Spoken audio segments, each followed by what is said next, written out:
Hello, everyone. My name is Jeff, and this is the Promised Neverland Episode 3 review. With me, as always, are Coby and Torie. Sup? Hello. Hello. I thought you were going to throw it to us or do something, but I panicked. Yeah, see, sometimes the best thing to do is nothing. That is true, but not at that time because there was a really long pause. Yeah, it'll sound like a weird edit, like an editing issue, but no, that's just the actually long pause. Yep, we know what we're doing around here. So yeah, Episode 3, shall we just get started on the discussion? Yes, Promised Neverland, Episode 3. I suppose, since we're all here and ready to discuss. So the episode starts off with a bit of a short reminder from the last episode that there is in fact a new member of the family. It's another adult. Her name is Sister Krone, and they reveal that her room is going to be in the same hallway as like the other kids' rooms, specifically the three kids, Emma, Norman, and Ray. And the kids suspect that she's there to basically keep a better watch on them. And if we thought that she'd be the one to be as cool, level-headed as Mom was, man, I was wrong. Yeah, it's that classic, hot-headed, cool-minded trope, the little duo. She's not even hot-headed, though. She's just insane. Well, she's a little more, she's, like you said, she's not as cool-headed. She's more exuberant. The classic bad guy crazy trait of bending her back like in really odd ways. With the crazy eyes. Yeah, she's got the crazy eyes. They animate her face very, very, very creepily to good effect. And then we actually get a bit of a discussion on the other side of this little two-way battle with Sister Krone admiring and thanking Mom for letting her back to what she calls this side. And I assume, the other side is probably, terrible because humanity is ruled by demons. Yeah, it's probably not too cheery over there. Yeah, and Mom is all like, whatever, I didn't call you for you specifically, bitch. Let's talk about work. And she actually reveals that she suspects that, she knows that some kids saw the harvest. To which Sister Krone says, "Oh my gosh! Well, per the rules, we need to, report them and deliver them immediately." And Mom was like, "No, my kids are special. We gotta, we just gotta make sure they don't escape." And it's essentially kind of like, what I got from this was basically, it's kind of like, because like apparently Mom is kind of famous for being like one of the best moms ever. And raising some really special tasty kids. And so I guess she takes a lot of pride in her work, and she doesn't want there to be any word out that some kids saw what they weren't supposed to see. And this is great because it gives the show a chance to let the bad characters kind of be at a loss, because we were explaining that I think we were talking about that last week about how like does she not suspect them? Does she not know it's them? Like for sure, but it's like now we know she knows it's them, or at least one of the older kids, like for sure. I don't think she knows if all three of them are involved or just a few of them, but I'm sure she knows it's all three. She just can't report it because then it makes her look bad. So then what her goal is just to keep them there, to hide, to sweep everything under the rug. Yeah, and I think she says that it's two of the top students. So I don't think she knows it's all three of them yet. But and yeah, I like that we now have basically the motivation on the other side. I mean, we now know specifically that she does know, she at least suspects who it is. And we now know that she's not going to deliver them out immediately because her rep is on the line, Her rep. You gotta protect her rep. And Sister Krone, we then see a little small scene of her by herself in her little room where she's talking to a doll, which I guess is her like baby, I guess. And she immediately decides to take advantage of the fact that she's keeping this workplace secret a secret. And her new plan, she sings out her plan. She wants to find out who the kids are, so that she could snitch on Mama, so that she can become a mama. Because I guess being a mama is like being the best thing ever in a post-apocalyptic demon-run world. And so, yeah, that's her plan. She's basically double-crossing Mama, even though she was basically sent there to help her out. So I think that's interesting. It is interesting, but I want to talk about the way that this information was presented, because I'm not entirely sure I'm fully on board with the fact. Because I think it's kind of a cheap option to have this evil character really, as you said, sing out her plan like out loud, because really it's just explaining it to us. Like, on one hand, it's kind of a cool device talking to like this evil looking baby, because I did a far-reaching theory that's like, 'cause I'm sure in this world you're not allowed to have kids of your own, or else, you know, they get eaten. So of course she would have something like that because she really wants kids, or the fact that she's just crazy, one of those two.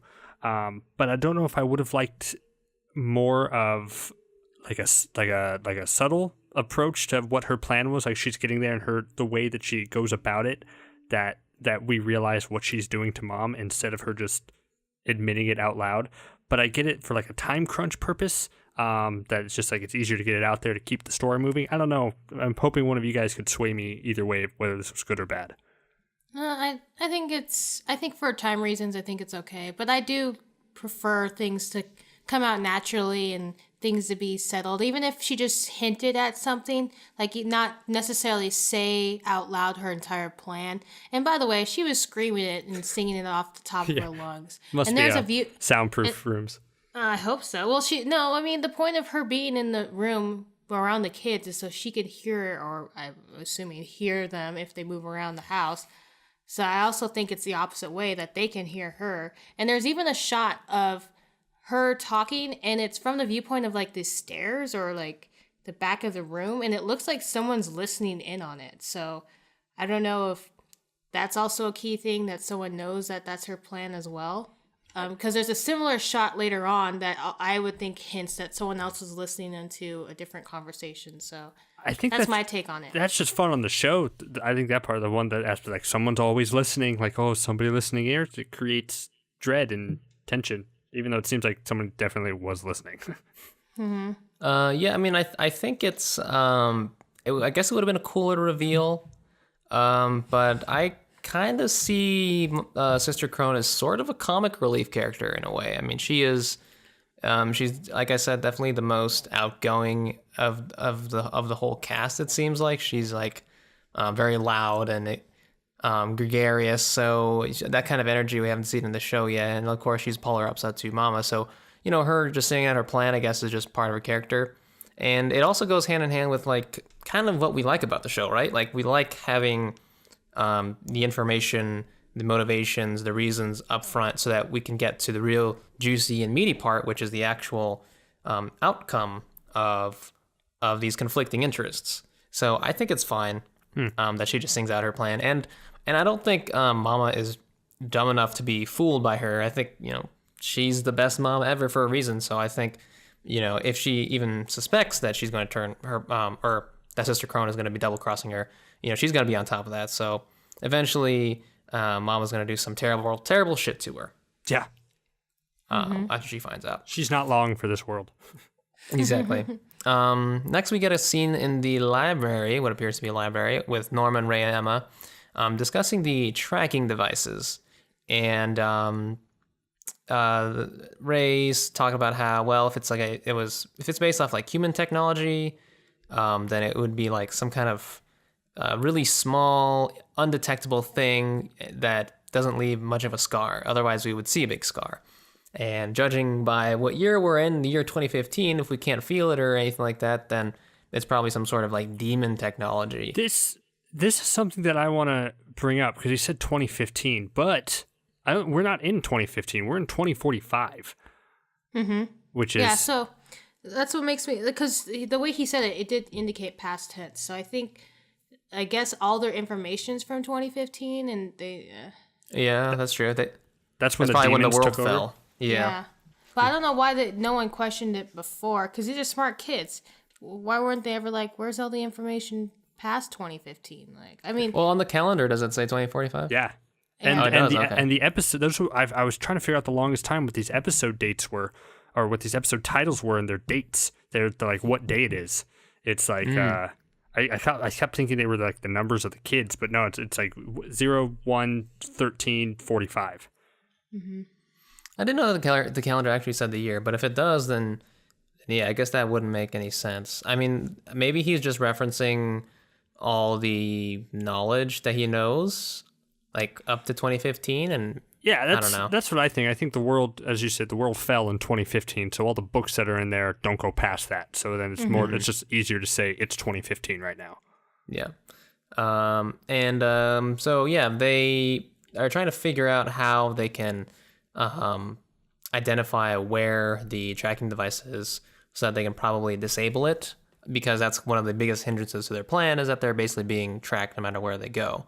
And they come up with the idea that because there's a new kid in town, a 1-year-old baby, that baby probably has a scar if they, in fact, inserted like a tracker chip, because she would still be, fresh from the womb. I guess sort of fresh from the womb. 1 year is not that fresh, but anyways. So yeah, Emma sets out to inspect the baby. And yeah, and then we kind of cut over to a small discussion between Ray and Norman, and they're discussing Sister Krone and Mama, and they brought up the exact ahead. thing that I was discussing last week. So it's like one of the things that I was upset about. It's like, man, these kids need to just think about killing them and killing Mama and Krone and getting out of there. Like, that's the logical thing to do. And Ray and the show's smart enough to be like, Ray's like, that's what's going to need to happen if we're going to have to escape, which was cool. So good job, show. Point for show. Yeah. And just when they're discussing their plans to murder Mama, Sister Krone comes in, is like, hey, I heard you guys were the top kids. That's really cool. Obviously, just sort of keeping an eye on them. I know that you know that I know that you know. Exactly. And after that, we get a shot of the kids in the forest. Or actually, no, we see Emma inspecting the baby. And there's another girl in the room. I don't know her name, but she's like the green-haired chick with the glasses. Glasses. She's Glasses Girl. And she's sort of like asking Emma, like, hey, so what happened that night when you brought that bunny out to Connie? You don't really talk about it that much. And Emma's kind of off in her own little world, inspecting the baby, trying to figure out where the incision is, where the scar would be. And Glasses Girl is like, can you speak into this microphone a little clearer? Yeah. Did you guys suspect her as a spy at that moment? Nope. Okay, I didn't. I thought she was Actually, yeah, I cannon did not. fodder. She gonna die. She gonna die right as she But who discovers knows? the Maybe secret. she isn't a spy. I guess we don't know for sure. Yeah, it could be a red herring. But anyways, she discovers that the tracker is actually located in the ear, because she finds the scar behind the ear, the left ear of the little baby, and thus there we go. She finds out that there is in fact a tracking device implanted in our bodies. I like the logical jump to, it's like, well, it would have to be small enough because demons probably wouldn't want to eat that. So they're like, that's good. Or it'd be somewhere they wouldn't eat. Yeah, somewhere easy to take off kind of thing. What were you guys thinking? I was thinking like the brain would have been a good place, but that doesn't make any sense. That's like- not easy to remove. No, I was thinking, I don't know. I was thinking it was they were being continually drugged, like through the food. Like it's like I thought the way that, and that's how it just stays in their system somehow. That would be interesting. That just seems inefficient though, because what if someone's sick or they Yeah, I don't. diarrhea, then it comes out of their system. Kobe's not a demon. No, I'm not. I don't know how demons work. Even though I want to No, live I'm in this just- demon lifestyle. I mean, Eating kids. I mean, I was on point with the radio waves in this show and stuff like that, and how they can't identify specific people. I'm glad they touched on that. Yeah, they actually discussed that. Good call. But since I've done this before, most tracking devices are basically in things that have, like, you can literally insert it, so it's like right above the skin. It's kind of like if you think of a microchip for a cat. Like our cat Olive, we could feel her microchip just above her shoulder. It's somewhere with soft tissue that you could just kind of like insert it in. Normally they're like on your feet, or I guess in this case your ear. So the but- ear makes sense. So what are the odds that the I mean, I ears don't are coming off? I don't know how the ear makes super sense, because It's just cartilage, isn't it? yeah, I guess cartilage is kind of like form fitting, so it can form fit it over time. But there's not a lot of skin for it to grow over on it, so it's just kind of like hanging out there. I guess that's it's why demon technology. I guess that's why they say that. It doesn't seem like too much like demon technology, because I'm familiar with it. But because wait, Well, it's I'm not a demon, by the way. Sure. Okay. I'm just saying. Your appetite for children makes so much more sense now. But man, you made me lose my point. Tracking bad, easy to take out. Yeah. Sometimes Something about skin. Yeah, it just Their wouldn't kids be are able gonna to cut grow their over ears it. off. They can, yeah. Oh, well, I guess that's why they said that after you're like 10 or something, you lose the scar. Probably earlier than that. Yeah, By I that mean, time, like- it's probably long gone. But I guess it takes a couple of years for you to lose the scar, and that Yeah. would be why. So it doesn't seem like the ear is the most I efficient mean, way. But I think about it this way. It's like the kids wouldn't notice it themselves because you can't see behind your ear. that's true. So it's like there's no chance of them being like, hey, what is this scar? So the mama wouldn't have to explain it every single time. And it's not like you go around looking at people's ears. So Yeah, and you it's get probably like more for hidden. if you wear glasses, you end up getting bumps all over your ears too. So it's just like You do? I don't get bumps on my ear. you get like the built up of like strength to hold your glasses up. What are you talking about? Yeah, Ear That's not a muscles? thing. No, if you look at someone who doesn't wear glasses and someone who does wear glasses, their ears are definitely different. I wear glasses. My ears are fine. Thank you very much. I don't know, Jeff. I think beautiful. your ears seem a little muscular. Do you wear glasses, Coby? Nope. Okay, you guys gotta compare ears next time. All right. You guys meet up. Okay, so All right. So after that, we jump to the forest where Emma shares her findings.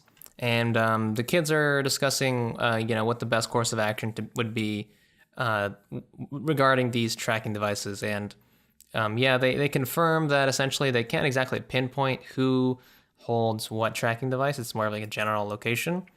And also they come to the conclusion that it probably doesn't notify them continuously. So them going to the wall, Mama probably doesn't know about that because she wasn't notified of it. So if she wasn't checking it at the time, she wouldn't know about that at all. see all the topics that we discussed the episode before. We should just have faith that the show is going to address it in the next episode. Yeah. We spent Yeah, a it's long fine. time debating, like, why didn't they know this? Why didn't they know this? And then this episode, the kid's like, why didn't they know this? Oh, it's probably not the case. Oh, okay. And I'm glad that they also bring up the next topic, is where that they would probably be notified if the tracking devices were destroyed, which is actually a true thing in radio telemetry. The tracking device is destroyed. Do you get like a ping or something? I mean, I don't think you get automatically notified, but it does definitely let you know that it's no longer online. yeah, you're not receiving a signal That anymore. someone's Exactly. doing some shenanigans. Okay. But yeah, I don't really know how they come to these conclusions. I guess I wasn't really paying that much attention, but like, They're smart. what is the logical, like, okay, if it gets destroyed, they'll be notified. Sure, if you knew a little bit about radio telemetry like you do, you'd probably come to that conclusion. But what about the whole, it doesn't notify you? It probably, your mom probably wasn't notified when we went to the wall. Well, because they're- I would think it would probably be sophisticated enough to notify you if you went past a certain border. Well, right? they're Like, basing it off the fact that it didn't notify Mama when they went to the wall because they're still there right now. But even they take that with a grain of salt in terms of what if she does know, but we can't be for sure. But it seems like they're basing their assumptions on, well, because we're still alive, it's more likely than not that it doesn't notify them when we move yeah, places, okay. So even they though still we think- can't 100% rule it out because they're smart enough to know that. I mean, if Mama knew that they were above, because she was out there at the wall when they were there as well. So if she was tracking them at that moment or was notified at that moment, she could have immediately found them before they got back. No, I think they're talking about the one they went to the wall, not the gate. Oh, you mean the gate? Okay, I see. Yeah. That's true. And speaking of whether or not she knows, there is a camera shot of like what appears to be like we're seeing these three kids through the lens of like someone hiding in the bushes. yeah. So yeah, someone's spying on them. And who do you guys think it is? I mean, it has to be glasses. Yeah, chick, we have right? two options really. We have Glasses Chick or that little boy who they also have shots of. So I guess I don't know how smart the show is yet or what type of story they're telling. If they want it to be a twist where it's actually not the girl with glasses, and it turns out to be just this happy little kid that we see like a few times, or if it's Glasses Girl. I don't know which one.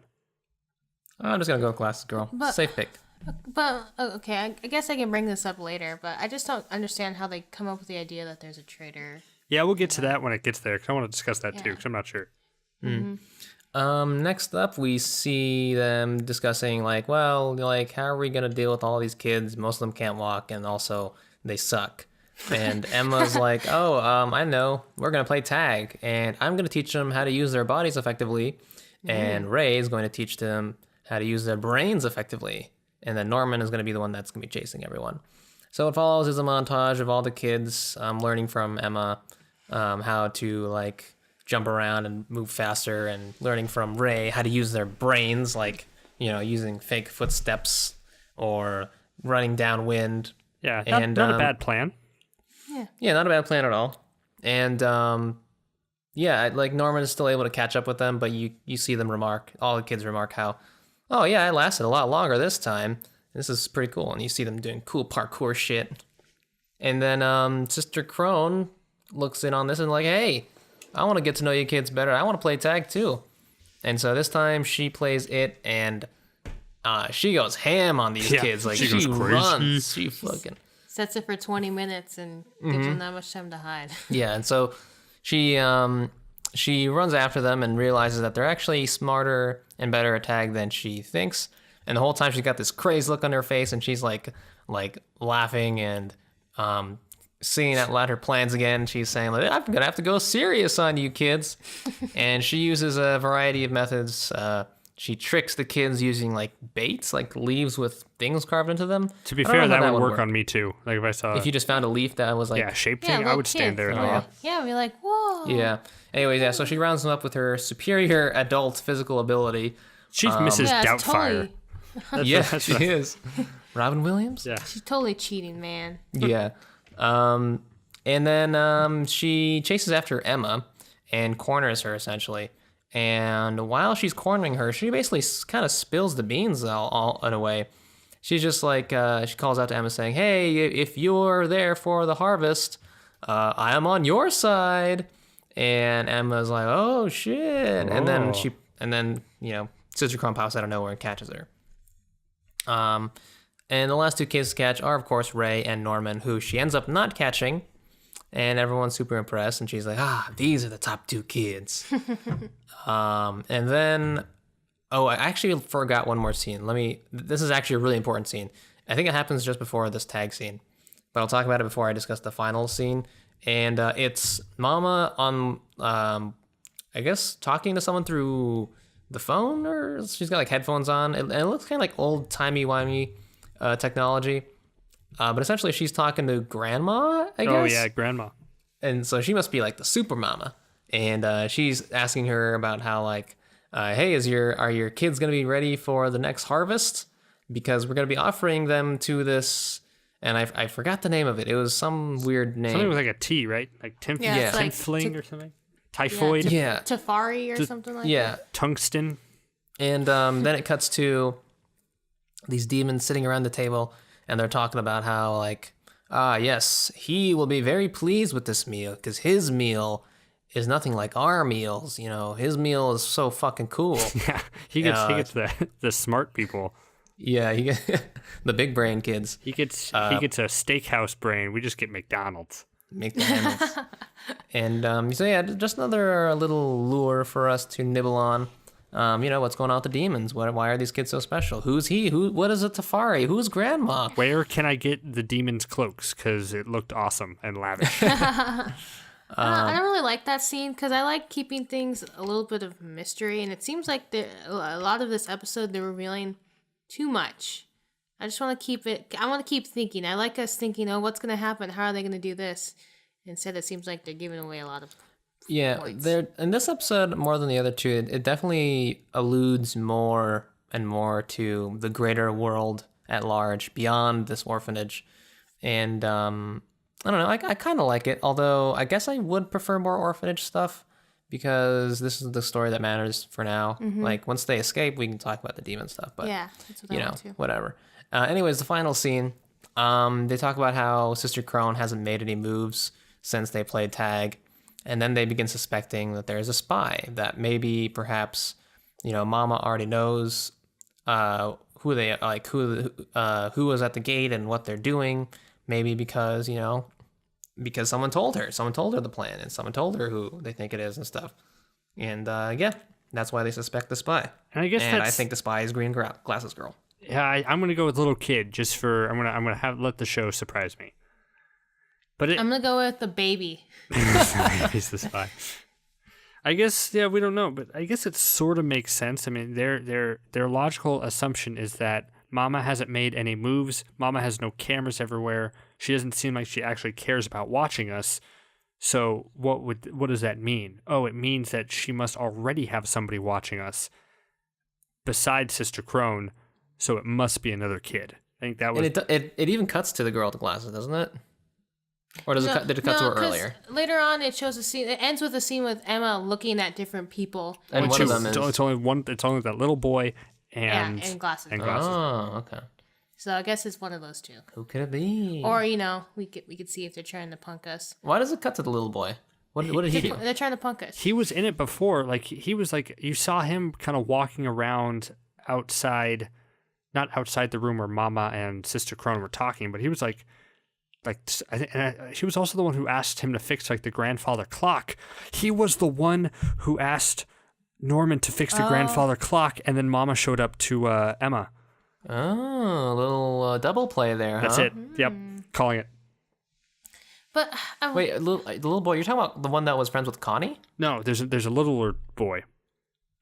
I thought the guy that was friends with Connie asked Norman to fix the clock. Ah, did he? Oh man, I thought it was. Oh, then my whole theory's kaput.